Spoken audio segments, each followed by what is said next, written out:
So, last spring, after years overseas working for a federal agency, I finally came home to settle into the dream house I'd inherited from my late uncle, a beautiful 2-story home on a quiet cul-de-sac. It had been sitting empty for almost a year, so my first week back was all about cleaning, fixing, and refurnishing. The first few days were peaceful. Birds, breeze, no drama. But of course, that peace didn't last long, because this neighborhood had its very own HOA Karen, and apparently she thought everything within 3 blocks was her personal kingdom. It was a Thursday morning when it all started. I was in the driveway unloading tools when a silver SUV screeched to a stop in front of my yard. Out steps this woman, perfectly coiffed hair, massive sunglasses, clipboard in hand, and the kind of scowl you could feel from 30 feet away. She marched up the driveway like she owned the place and barked, "Excuse me. You can't just trespass on private property." I turned, confused. Private property? This is my property. She crossed her arms. No, it's not. This home belongs to David and Melissa Carter, the rightful owners. Melissa is me. Now, who exactly do you think you are? I blinked. You're Melissa Carter? She nodded smugly. That's right. And you're breaking the law by being here. Now, here's the twist. I am David Carter. My uncle's name was also David, and when he passed, the house transferred directly to me. Same name, same deed, same everything. Karen must have seen the name David Carter on old HOA records and assumed I was some random squatter. I decided to play it cool. All right, Mrs. Carter, since you say you own the place, why don't you go ahead and unlock the door? Her face twitched. I don't have my keys on me right now. Convenient, I said, pulling my phone out. Because I do. I unlocked the door right in front of her. That's when she lost it. You broke in. That's breaking and entering. She immediately whipped out her phone. I'm calling the police. I shrugged. Go ahead. I'll wait.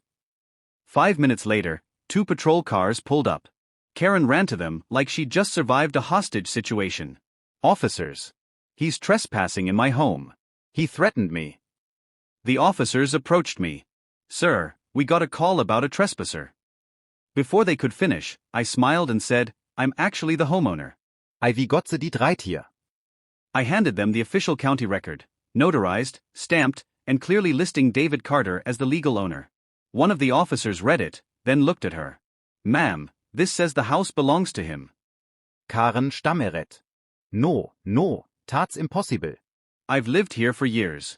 Everione knos me. The other officer checked their system and radio dispatch. A moment later, they confirmed the property was indeed under my name, and that Melissa Carter had never been listed as an occupant or owner. Her expression melted from outrage to horror.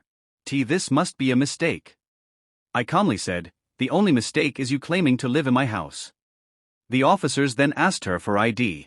She hesitated, then admitted she didn't actually live there. She was just acting as property manager for the HOA.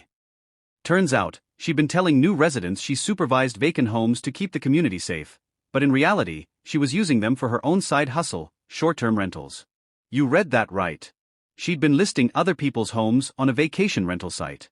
And when she saw me moving back in, she panicked because she'd already booked 2 guests for my house that weekend. The police escorted her to her SUV while she kept babbling about misunderstandings. But as she was leaving, one of the officers got a call from dispatch. Turns out there were 3 prior complaints filed against her for unauthorized entry into other homes. That sealed the deal.